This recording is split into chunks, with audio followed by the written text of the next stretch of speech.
Fight against. I know. What's the talk? Being recorded. Get a hot Ready? mic moment. Okay. You're ready. Okay, well, good morning, everyone. I will call to order the September 18th meeting of the Scarborough Economic Development Corporation. It was great to see everyone here. I'd like to welcome back Alan. Thank you. Hope you're feeling well. Much better, thank you. Good. Today we have a regular meeting followed by a shorter business meeting. We do this so that we can push the dinner back. Oh, and just we got really positive feedback on the dinner being later now. Yesterday from a sponsor actually. Oh, good. Roxanne Cole. Yeah. We love Roxanne. Yeah. So for most of this meeting, we're going to have sort of a discussion, which I think could take easily the whole meeting. So we will do the roundtable, but I just ask if just try to keep it so we can have time for the discussion. I'm going to actually pass just to save some time. Yeah, super brief. End of summer, ended decent on the retail side. July and August were pretty good months for us, but still kind of how the first 4 months, 5 months of the year went, really not going to get back to what we were hoping for sales numbers. Probably end up being like 5% off right in that area. And, a lot of it has to do with just lack of tourism, Canadian and the stuff coming to the area, and also just changing habits and everything that goes along with that. So, Do you think some of it is Costco? no, Okay. no, the Costco shopper is not our, Yeah. we're more trying to focus on locals. Yeah. On that thing. So Good. I'm sure, yeah, there's probably some, but I don't Right. think it much for us. We had a real busy end of the summer. We broke ground on the Intermed project at Scarborough Downs, so we're still doing a preload on the site. But we've got activity going on, and I actually drove through this morning, and Shaw Brothers is going gangbusters on the market basket across the street, and that's going to be built by Sepala Construction, who does all the market baskets work. But we also broke ground on a healthcare project up at Stevens Memorial Hospital. We got to go ahead for the final phase, the major phase of Mount Desert Island Mount Desert Island Hospital in Bar Harbor. Broke ground on a horticulture and plant science center at Coastal Maine Botanical Gardens, which is a really interesting project. And an assisted living center in Damascotta. So we had a really busy end of the summer. I will say, New England is not in a great state for construction market right now. And we are definitely turning over every rock that we can for future work. Well, perhaps there's a school later. And we are bidding right now the SEDCO elementary school, which has garnered a lot of attention. And the word is that people feel like SEDCO is going to get a good deal because people are so looking for a $120 million project. So there's going to be fierce competition for that project. I know we're going to be talking about growth, so I'll kind of short circuit that. But growth has certainly come front and center. It's always been kind of behind the scenes, but it has totally kind of moved into the forefront of almost every discussion. To the extent that a couple of projects over the summer, the Marsh View Affordable Housing Project, and then more recently the Dunstan Tip, which was somewhat related but independent. Both were kind of co-opted or hijacked, and the growth discussion just kind of consumed them to the point that neither one moved forward for similar reasons, but some unique reasons as well. So it seems pretty clearly that the council's gonna have some conversation on that this fall. I wouldn't be surprised at all if that materializes in an opening of our comprehensive plan. Hopefully it's fairly surgical, that it's not a, kind of a redo. And Karen has been terrific in terms of working with Autumn and the planning office and kind of mapping out what that might look like. Um, and also probably some land use changes. Some of these conversations have been ongoing with their long range planning committee. But I think both those things are probably part of the near future. There's renewed or continued requests or suggestions for moratorium. There's really no definition around that in terms of what it is, how long it apply, all those sorts of details, very important. But that conversation or that claim or request is going to continue as we generally have this discussion. Really just for your benefit, want to acknowledge Karen's work. I mentioned just a moment ago, beyond that, Karen never ceases to amaze me with their ability to analyze really complex topics and present them. It's a remarkable skill you have, and what a resource that we have with the town. So thank you very much.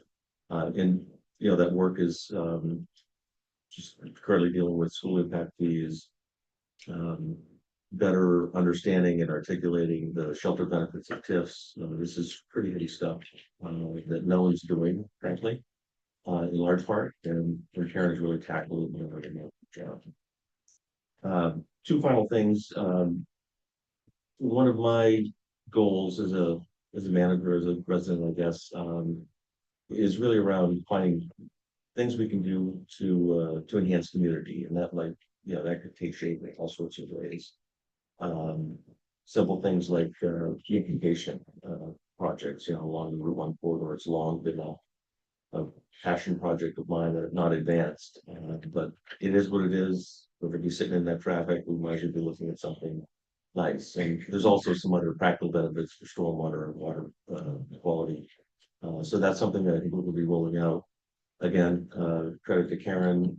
She started a bit of a pilgrimage along Route 1 corridor last Friday, noting opportunities for improvements, and these hopefully can be low cost. We're all talking about really expensive, complicated things. And then I've challenged staff across the board to be thinking about those sorts of things, whether it's events or what have you. So I think this community really is starving for more new stuff, and hopefully we can deliver. Is there an opportunity for like a partnership with the businesses on the Route 1 to try to work Good possible. on Yeah, I some think we can beautification? identify opportunity that we can look for partnership. Yeah. Yep. I love that. Particularly in their pockets of land. Autumn and I started at the northern end of Route 1, and we're just walking the entire route to see what we can see. And there's an amazing amount of little pockets of beautiful views that in all my years I've never seen, because I've never walked Route 1. And they're big, I say big, I mean pockets that you could put street benches or some other type of furniture and other things there, or at least a sign that says, hey, if you look over here, it's really pretty. So that's what we're looking for. Those are low costs. Just a final thought. I was reminded last night, we had a benign matter in front of council. It was to amend our sign ordinance. We've got a sign ordinance that limits temporary signage in terms of certain intersections and certain distance, and also preserving scenic vistas, across the marsh.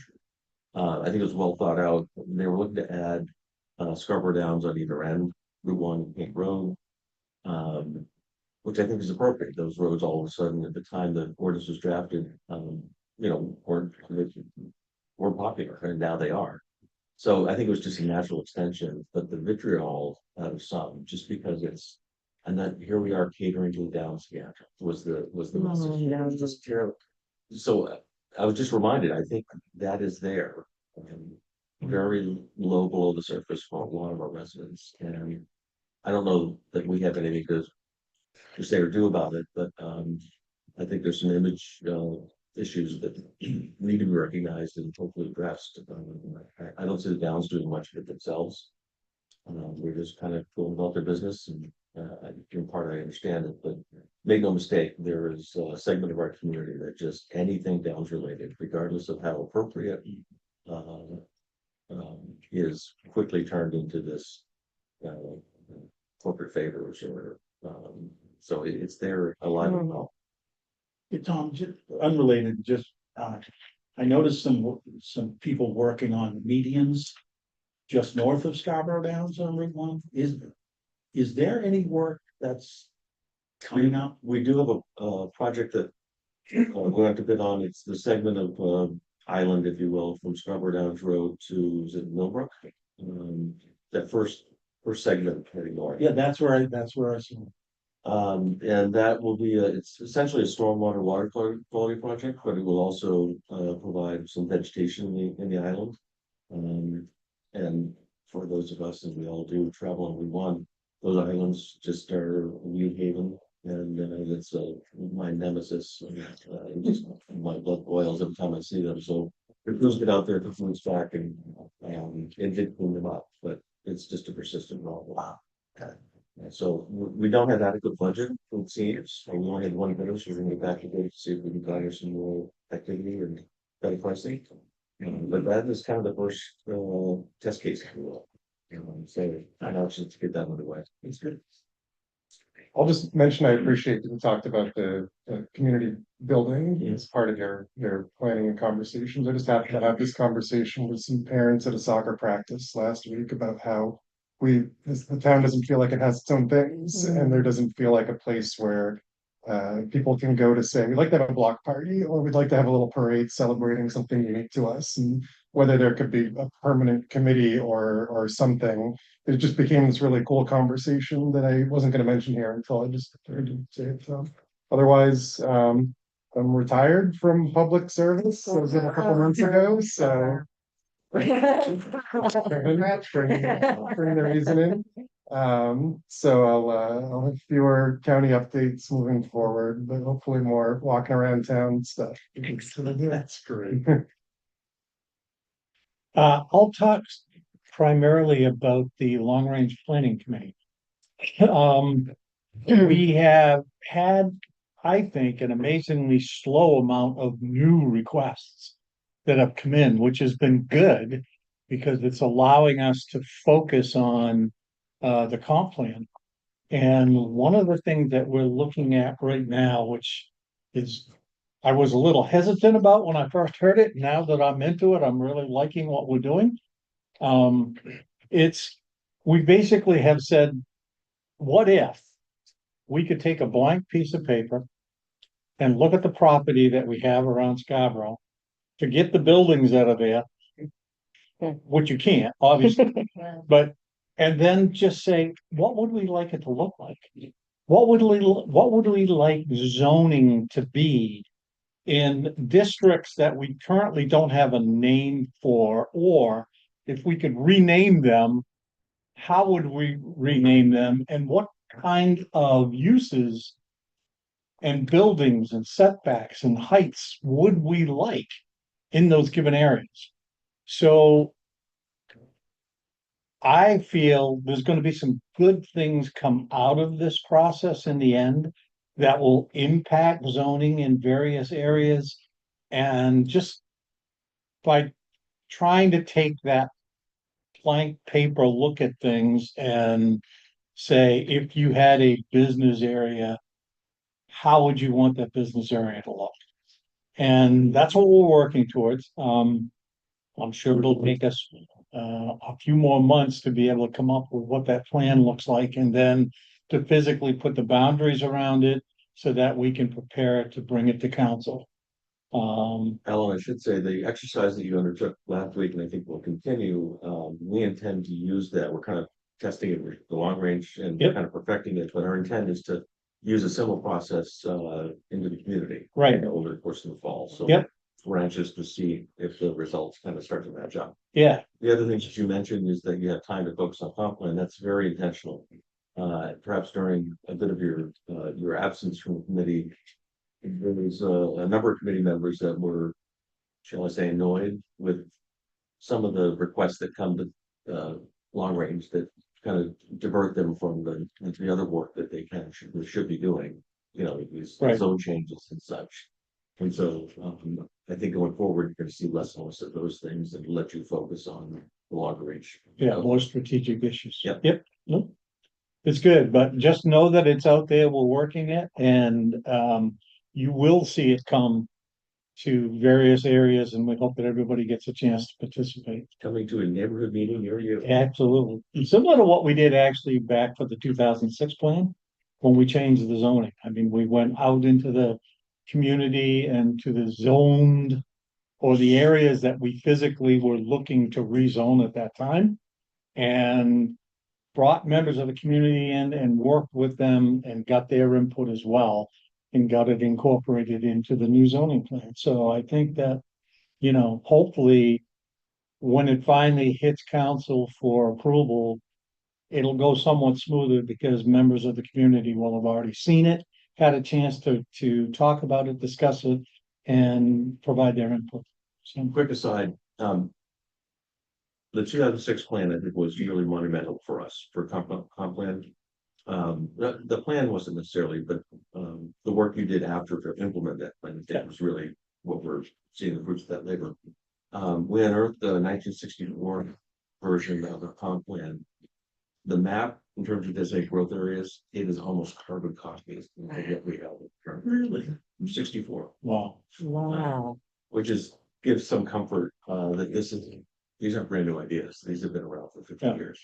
That'd be good to show publicly. Yeah, It's really about tweaking what's in. the lowest steps. I mean, the comp plan has, I think, really excellent goals and some objectives that I think if people read them, they would very much agree with that. And the comprehensive plan should be an umbrella. And it's just, the 2021 or 2022, depending on how you look at it, didn't do the specification down into the details. And that's what we should be working on now. The one thing that was notable with both Higgins Beach and Pine Point were designated high growth areas.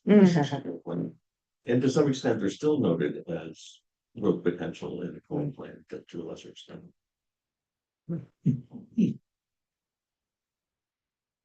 So, yeah. So I don't want to bring the meeting down. But I did want to just acknowledge the assistant vice principal. And honestly, the effect on the kids. My son's 20, so he knew Jacob, but the social media, it was actually very touching and moving by the students themselves about it. So just tragic, but definitely an impact on the community and especially the kids. So I just wanted to acknowledge that. Okay. My turn. Echoing Jason's thought report on business over the summer, we saw a pretty strong July and August, which was nice. So up about 10%. So that sort of got us back to where we were about a year ago. So it made up the discrepancies that we felt in February, March, May. So that was nice. Pricing is certainly much higher because some of the European-based fish that we get out of Iceland and the Denmark protectorate of the Faroe Islands, we've seen them raise prices in advance of any kind of a tariff threat. So Icelandic hat products have gone up probably 50%.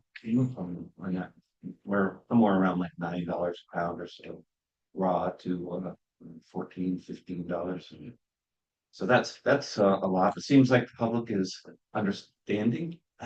So, and that may be why our revenue numbers were up a little bit, but lobster prices, clam prices, those were all pretty decent. I would like to thank the town for their efforts around Herd Park in the Pine Point parking lot. It's the company that managed that this year. I thought did a fantastic job. There's a group of people who go down every single morning with their pooches and go for a walk, and I think everyone's trying to be on their best behavior. There was some talk about some changes in the dog rules, which seemed pretty ridiculously restrictive. trying to. My qualifiers. Uh, they kept the place clean, you know, occasionally weekends get a little bit busy, the trash overflows, the birds get into it, but they were right there first thing in the morning to clean it up, bathrooms were clean. The fence work that they did down there is fantastic. I can't believe what a great job they did on that. So anyways, very nice to see. Thank you. The summer was pretty quiet, bank wise. I think everybody was waiting for interest rates to drop, which they did yesterday. We're anticipating them dropping at least one more time, if not twice, before the end of the year, which will hopefully spur some growth.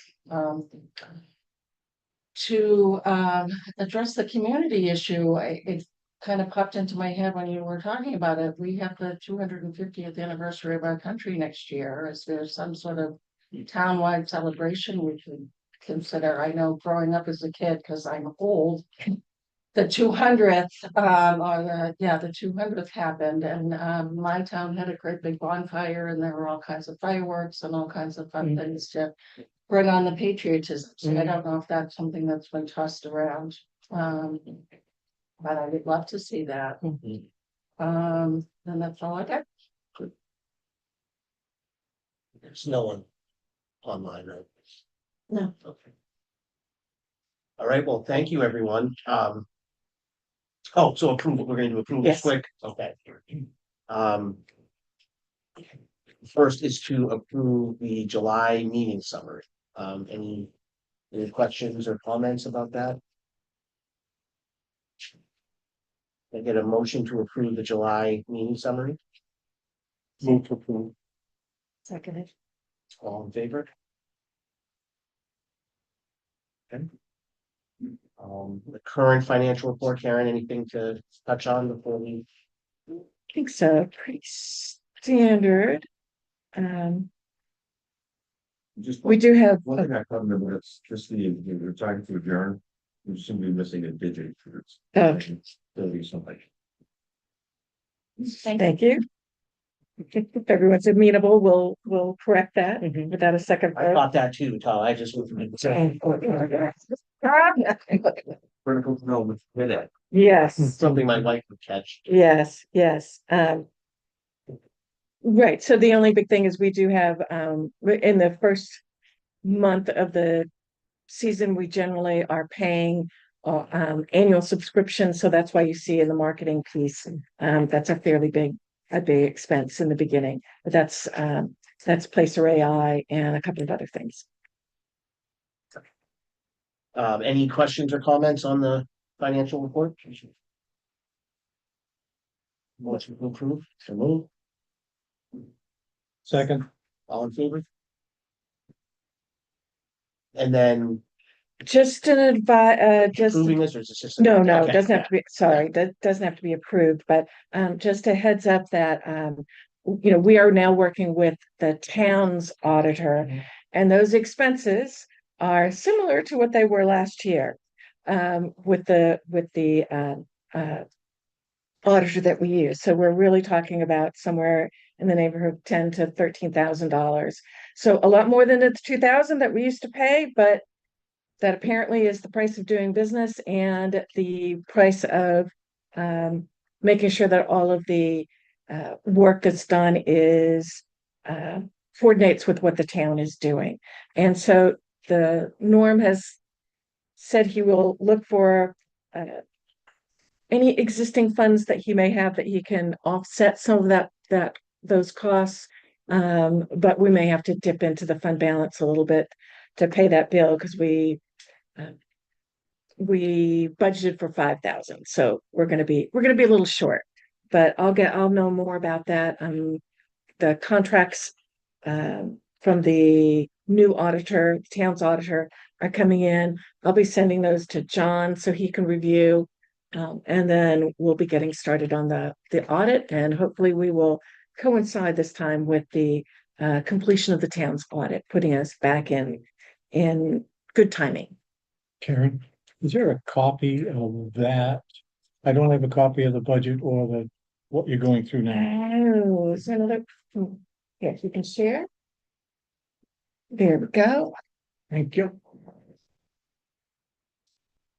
Is that it? That's it. Okay, great, thank you. All right, so, discussion on growth. Karen and I, started to think that it was probably about time to take this rest of this meeting to talk about the current growth topic, which Tom touched on. As he said, I mean, I think it's been there for a while, but it's definitely, at least as I've seen it, kind of reached a fever pitch, lately. I think the opposite, the group, I will say, is organized and effective. I've seen them in the press. They've been in the Press Herald, recently in Maine Biz.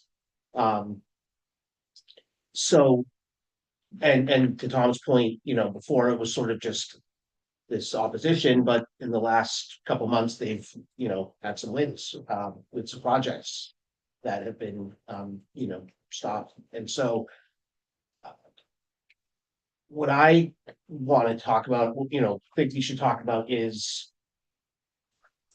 what, I guess, first if, and then if yes, then what role should SEDCO have in this current conversation?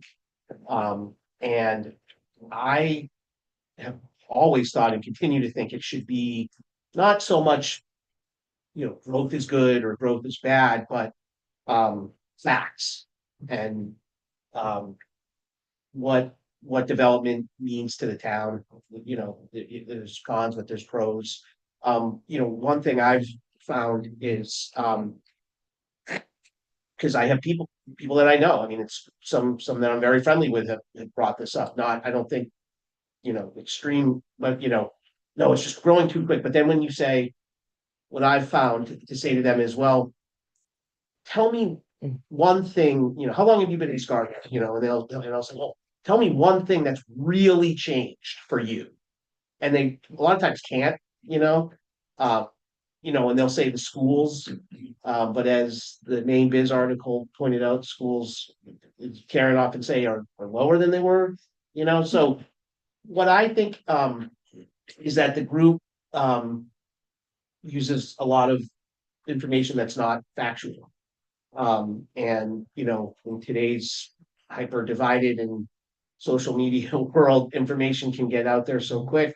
So again, we just thought we should have a discussion and take the board's temperature on the current situation. And again, what role, if any, SEDCO should have in the conversation. So. And Tom, do you mind talking about the council workshops? Because that's one thing that we can begin to feed into. Yeah, if Tom has any, Yeah, so, potential thoughts as well. At this point, we have, or our thought is to have two workshops. So the first one would be on October 15th. The intent of that is to really provide some fairly deep dive, but kind of a level set of background in terms of comp plan and to make sure that everyone's kind of on the same page. So we haven't really mapped out what the second one is, but obviously it will build on that. And ideally, we'll be charting a strategy over a series of months, if you will. There's also some legislative changes that are looming. They'll take effect next June. The so-called LD 1829 has pretty major impacts on all Maine communities, including Scarborough. So I think it's not surprising that we're having this discussion now, and I think this group forming and really kind of bringing it to a fever pitch, as you say, it really puts it into the forefront. So that's really the first step, and that might be very helpful for all of you just to kind of follow along with. You don't have to necessarily participate in, but I think there'll be some good information. We're collecting all sorts of data. To your point of fact, we want to start surrounding the conversation with as much detail and data as we can, rather than just opinion and conjecture. So that's kind of the approach we're taking at this point. And so far we've been able to resist the urge for moratorium, but I think that conversation is going to keep coming up in every conversation. At some point we may need and want to do something, but our position is that's time limited, and let's keep that powder dry. There's no sense in doing it now. And we may well want to do it in the months leading up to 1829. So let's keep that in reserve, if you will. So that's kind of where we are. This is emerging as we speak. You mentioned 2 workshops. Was the other, just not, just Well, in yeah, the but future? the idea with election is that one will, like, very likely it will fall with the new council. Oh, Which won't be a, massive change. Membership, mind you, but I think it's important. The next council's gonna be the one that will be doing things presumably. Right. And we talk, I think the second workshop may focus more on what the tools are. The first one lays out, hey, where are we and, what's going on? And I think this is where, the board, either before or after, depending on what gets explained in or talked about in October, I think we can follow up with more information in specific areas. And the reason I say that is because there's a lot of information that, we're trying to cram into this first workshop. And so things are going to fall away, and there's also only so much that people can absorb. So sort of feel like we need to start this conversation now. Let's listen to what happens in October and then come back and say, here are some other things that need to be looked at or you should consider when you're talking about growth. And that's going to be more focused on our particular skill set, like what happens to small business, what happens to job opportunities, those types of things, and where we've been and where we're going. So I think there's going to be a lot of focus on housing and population growth and that type of thing. And where we can come in and I think help is that discussion of the other Talking part. about the Business Housing growth. Alliance, and Karen's right, I think housing is central to all of this, right? And the Housing Alliance, for its part, was tasked with coming up with a housing policy that's kind of stalled. In part because growth has consumed it. But they're searching for an entry point. Where do we fit into this? And my advice would be much the same. Let's get through this first one. We'll see it. I think there'll be some opportunities that emerge. Right. And we already did that housing brief, which I'm doing a little bit of update because there's been another release of data. But that sort of grounds some of that discussion on housing. It's really done what we would have provided the council in terms of understanding where housing is going. So, some of that groundwork is already completed. But I think this discussion is a free form of what's important for us to look at and measure, and what's the framework for this discussion. Yeah, one of the narratives that I've heard more and more, there seems to be a feeling among some similar to me that we're like actively marketing Scarborough, that we're out there with a for sale sign and we're giving away the freebies left and right. Neither of which is true, and so that's a narrative that I'd like to help just balance, so people understand what we're doing with this budget. We just happen to be a very attractive community for all the reasons that are apparent to us. And we've got, a set of zoning regulations that I think are fairly conducive in terms of density and whatnot. I happen to think, well, I won't put my information. I can offer mine. You know, I get it. I mean, you couldn't have framed it better, John. I mean, it is very organized. The meeting. I mean, I happened to run into April Seither, and then I went and watched that meeting at the Public Safety Building. I watched the recording of it, and it was just, I mean, she did a great job of running the meeting, but man, it was intense. And I always go back to, And I think that the topic of that Council Point Live was for housing, to help us shape our housing policy. They just From got, the jump, it was growth, and they wanted to speak, they didn't want to hear from anyone about anything. and it was the precursor to the town, the public hearing. Yeah. But Scarborough Downs was a piece of property that was up for sale and was bought by a private entity. And they worked through the process and developed that project. Beach Ridge Motor Speedway put their property up for sale. And someone came in and purchased it I rode by it this morning and, you know, I mean, the town's not involved in that. This isn't Gorham, the town of Gorham selling 190 acres of land to Amazon. These have been private deals that work through the process. And in a free market economy, that's what happens. You know, that's what was going on at the Marshview.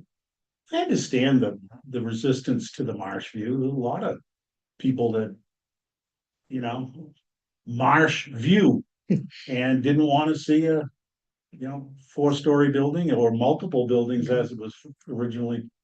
But you know, the whole talk of the Dunstan TIF, that report from 2014, when they ran the charrettes, the Southern Maine planning. I mean, that was old news. That was something that happened 11 years ago.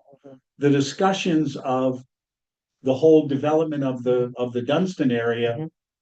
And again, private properties in the The Dunstan difference area. was intentionally or otherwise, and I think in some cases it was intentional, that there was confusion, I'll say, that what was envisioned in that 2014 planning exercise is exactly what's going to happen.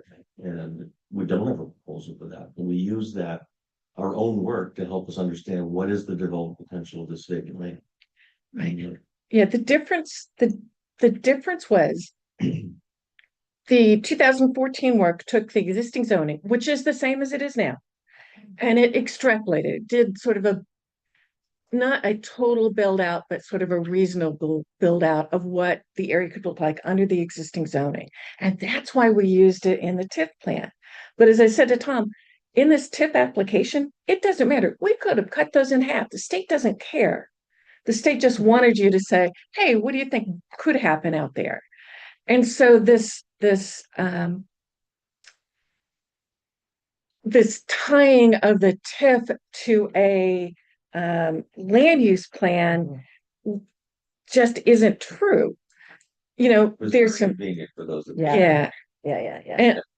And then I think we struggle staff-wise when we're thinking about it is, do you go back, there's, you know, 50% of the comments that were made were not quite right about what was going on. But you have to distinguish that between what people are feeling and what they're using to justify their feelings. And what I want to say to people is you don't have to justify it with bad facts. You could just say, I'm upset about growth, and let's figure that out. I don't think there's, you know, we can go along and set the record straight, but that doesn't, I don't think that doesn't change this group's Feeling. mind. Yeah. Yeah. So that's the question, is how much work do we go to set the record straight versus You just reminded me of the second workshop. So we'll talk about tools, but hopefully we need to focus on getting people to understand what we can't do. And there's a lot of misunderstanding in terms of, well, we'll just stop it. That's information. Yeah. We need to allow it under current regime, at least 110% of the activity that's occurred in the last 3 years. right. So, you know, we don't have many tools in our tool belt, and frankly, the state's taking one of the most important ones away from us. Can I ask, like, didn't recent, I mean, not couple 2 years ago, didn't we just go through a comprehensive plan update? Yeah. Like, 2018 to 2020. okay, Approved in 20. that set out the town's goals, and that was a pretty inclusive process, wasn't it? Well, part of the problem is many of the folks that are against growth don't agree, and that's their prerogative, with the visions of our comprehensive plan. Okay. See, I want And to, never will, and I think they would agree with the vision. They don't agree with the translation of that vision to policy. So, fair enough. And the other thing that seems to be true among some of them is that this comp plan wasn't community-based. It was done by the manager or SEDCO or in a smoke-filled room, you know. without the public's view. Whereas we've had extensive public Extensive. process, and this plan built, stands on the shoulders of the '06 plan. It really kind of carries it forward. And as I said, you can trace it back all the way to the early '60s. The general blueprint has been around for a long, long time.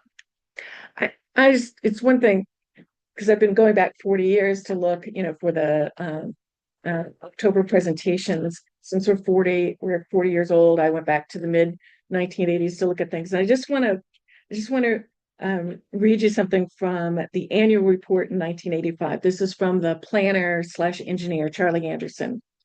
Let's see.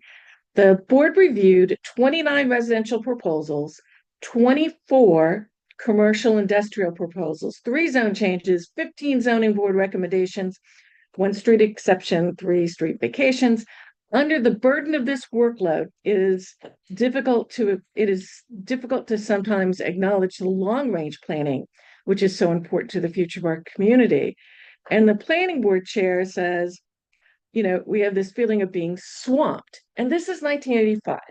So that conversation hasn't changed, so what's different? What's the element that we can add to the conversation now? And I think we get swamped by the fact that not the development, but the tools. Yeah, two takeaways two themes that have emerged in terms of what people don't like when you actually have the opportunity to ask a follow-up question. It seems pretty clear that multifamily, and particularly multi-story, is distasteful. And it must evoke more of an urban feel than people just don't like. Again, that's their prerogative, it's their opinion, when they change their minds. And the other one is kind of the appearance of those big buildings. If you kind of aesthetically, they're not pleasing. Case in point, Marshview was opposed on both those counts because it was intentionally close to the road. It's be very, very visible. Whereas the sister project from the same organization, it's going to be the same building, Jocelyn Place, is tucked in behind the Dolphin.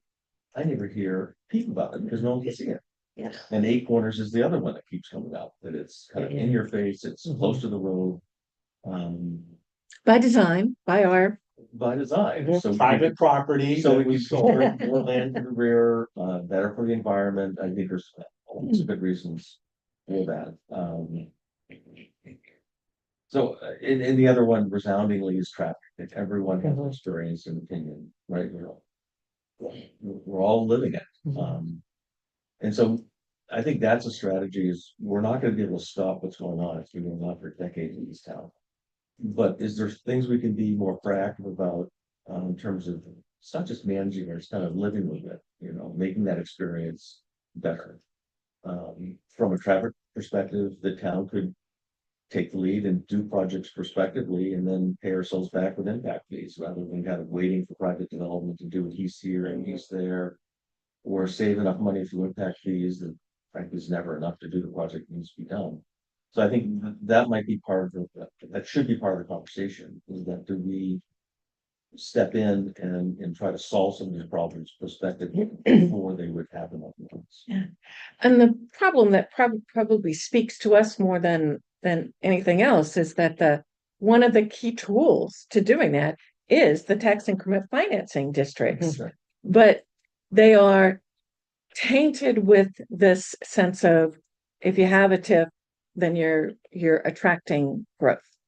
And where the reality is you put TIFs where you expect growth.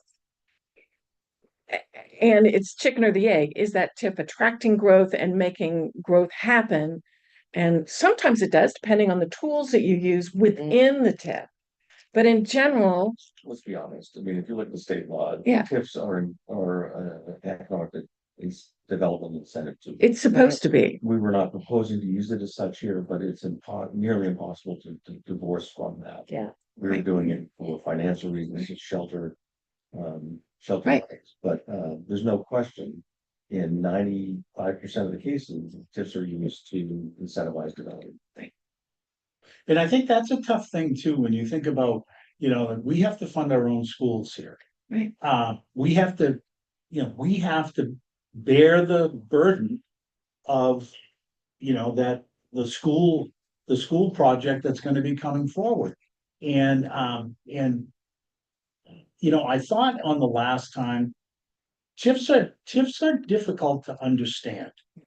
And the benefits of the TIF are difficult for people to convey and for people to understand. And I just think it impacts being able to get the message out of how, we're still gonna need schools. So what's our best path to being able to efficiently finance them? And that's by bringing in more taxes. I was looking at Karen's report this morning, which is great and very attractive. You said there, you've got two life science companies that have major investments in Scarborough that are in our top 10 for taxpayers and jobs. And there's others that are looking to come in. And, which only betters our financial condition. And, I love to hear everyone else. I'm at a meeting of the Scarborough Economic Development Corporation. That's our mission. Our mission is to support economic development in our community. And within the rules that exist that are set forth by all the committees and the town council. So, And I think that may be one area that we can clarify, because not all economic development is necessarily about growth. There are things that we need to do to support existing businesses to make them healthy and vibrant. Sometimes that results in growth, but it's that exploration of what constitutes economic development. So and we came out against casinos Right. and Scott Downs because it wasn't just about the money, Mhm. So I think around this table, we've also come to appreciate that it's not just the traditional economic development strategies, it's housing, it's education, it's all of this stuff is interrelated. So I think it's fair game for SEDCO to be part of those other Right. conversations. I think it's all related. Right. So I guess the question for staff is, we can certainly listen to what's going to happen in October. When John and I looked at the schedule, we did set aside two potential workshop dates, one in November and one in January, which is when we've usually done a workshop. So I think John and I talked about maybe proposing to the board, we look at that November date, because it would be after the council does their workshop, and then us coming back and perhaps splitting half and half. I don't want growth to overtake what should be our agenda, because we have some things on our agenda that we need to get done. Agenda meaning priorities for 2026, but taking that November workshop and understanding what the reaction of the council has been to the October workshop, and then deciding what our role is in this. And I think, Kevin, you're right. We're an economic development organization. We shouldn't have to apologize for doing things that strengthen the economy. We can define what that looks like and, do some editing where we are now. Did we come up with a date for the November? I think we were talking about using the same day as a regular meeting, which would be the third. But maybe have it be a longer meeting. Yeah, the third Thursday in November, and then maybe if we could impose on Piper Shores again, if we can find a date in there that works for you, and maybe do it in the late afternoon like we've done before. Because I think people may be, the day is done, you're not thinking about what's going on at So the work. week before Thanksgiving. Yes, Yeah. yes, The 20th. yeah. There's some logic to that, to having that conversation in November, because we'll be post-election. Yep. And I remember, I wasn't at the last meeting, but the one before, I think your message, Tom, was that most everything is ground to a halt until there's some resolution in the schools. And God willing, we'll be now that we're past that, and we've solved it, how do we talk about growth from here? Because that's such an integral part of why people are so resistant to growth right now. Understandably, I have my own problems with growth. Well, Yeah. Eight Corners is the disaster that is, so, I think it will be great. Hopefully, we'll be having a sort of palate cleansing conversation about what happens next. Yeah, the school is just, we're paralyzed. We cannot have any other meaningful, long-range discussion around projects that cost money until that is solved, understandably. And I think thankfully everyone is kind of in line, agreeing that we need to solve this first. And that, to my point earlier about finding things for community, I think this community needs and deserves some fun stuff, some good stuff, community center and that kind of stuff, rather than, yeah, schools are terrific. Like there's a broad segment of our community that doesn't, yeah, that's a necessary evil. Yes, we have to have that, but there's not much there for me, you know. So we'll plan on discussing more in November. I do just want to say, so I think we've got like 2 minutes before we need to stop for the business meeting. I don't feel like everyone got a chance to speak about this topic though today. Would there be, for anyone that wants to continue talking about it? Yeah. Able to do so in the next meeting? Yeah. Okay. Sure. Sure. That's It's part of our priorities. Yeah, I'm particularly interested from small business owners, what you think, how this discussion is framed in your mind. So maybe even the priorities or the public comment of the. Exactly. We can continue talking about it if you would like to. Okay. Sorry, Tom and I, we've been living this for the last couple of weeks, so Well, it's, I think it's good. I mean, it's good for. It's good to talk about. That's therapeutic. chicken coaching. Okay, so anything else? Do you need a motion to adjourn? Well, is there anything else for this meeting that we need to? Magda was mentioning the annual meeting awards. We're gonna do that all by email. So I think a lot of you voted, but I'm gonna send out one last ballot. Okay. To be clear, but I want to do that offline so that we're not announcing them, Yes. before anybody finds out. Okay. So with that, can I get a motion to adjourn this portion of the meeting? So moved. Okay.